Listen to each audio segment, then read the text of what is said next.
د تیر حکومت کسانو سره طالبانو څنګه خپل دښمنۍ اعلان کړه، له هغوی سره به څه وکړي، دا او ډېرې نورې مهمې په همدې ویډیو کې وګورئ او د راتلونکو ویډیوګانو لپاره مو د سوله افغان یوټیوب چینل سبسکرایب هیر نه کړئ.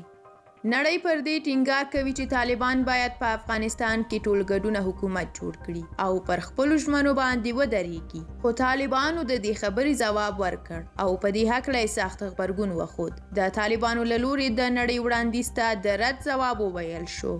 د دې ډلې عمومي ویان ذبیح الله مجاهد وویل د ټولګډونه حکومت په تعریف کې ستونزه نه ده.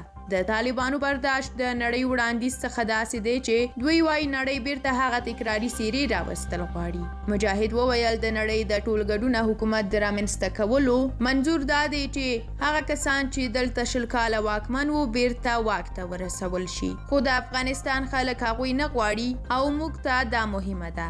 طالبانو د افغانستان د ټولو قومونو د ګډون خبره کې وویل چې اوس مهال زموږ په کابینه کې د افغانستان د ټولو قومونو ګډون شته او له هر قومه چارواکي لرو. په دې باب د ناروې لومړي وزیر وویل مخکې له دې چې د طالب ډلې اړیکې او نور څه له نړۍ سره ورغول شي، دوی باید په خپل حکومت کې پراخ سیاسي ګډون رامنځته کړي. چې طالب په دې هکله وایي زموږ سره د افغانستان له هر قومه مسؤلین شته.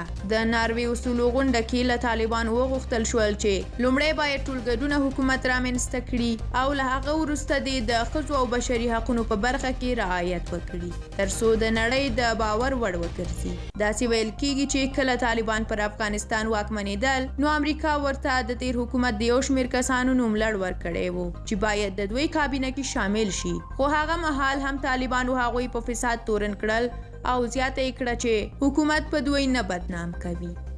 ډیره زیاته مننه چې ویډیو مو تر اخره ولیده.